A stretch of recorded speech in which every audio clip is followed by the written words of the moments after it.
आपको पता लग चुका है रिएक्टेंट क्या होता है। रिएक्टेंट जो एरो के लेफ्ट हैंड साइड होता है वो होता है रिएक्टेंट, और रिएक्टेंट के फर्दर सब 2 टाइप्स होते हैं, सबस्ट्रेट एंड रिएजेंट। अब हम कैसे आइडेंटिफाई करेंगे कौन सा उसमें से सबस्ट्रेट है और कौन सा उसमें से हमारा रिएजेंट है।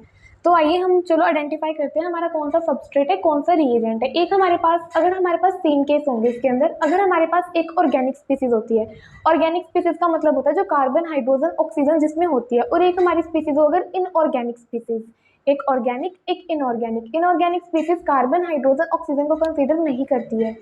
अब हमारे पास देखो फॉर एग्जांपल, जैसे कि मान लो ये मेरे पास है CH3 CH2 Cl, ये क्या कर रही है कार्बन और हाइड्रोजन को कंसिस्ट कर रही है, तो मतलब ये क्या है मेरी ऑर्गेनिक स्पीसीज है।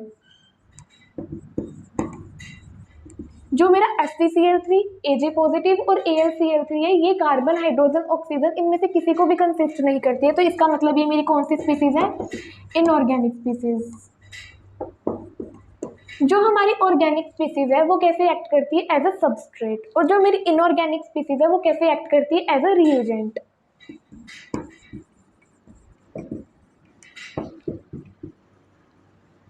ये था मेरा केस फर्स्ट। अगर मैं केस सेकंड की बात करती हूँ, अब हमारे पास कोई अब कैसे कोई, अगर हमारे पास 2 केमिकल है वो आपस में रिएक्ट करते हैं और एक न्यू प्रोडक्ट फॉर्म करते हैं। अब हमारे पास 2 केमिकल है, उसमें से एक ऑर्गेनिक था एक इनऑर्गेनिक, या फिर ऐसा भी हो सकता है हमारे पास दोनों ही ऑर्गेनिक स्पीसीज है जो दोनों ही कार्बन को कैरी करती हो, कार्बन हाइड्रोजन ऑक्सीजन को।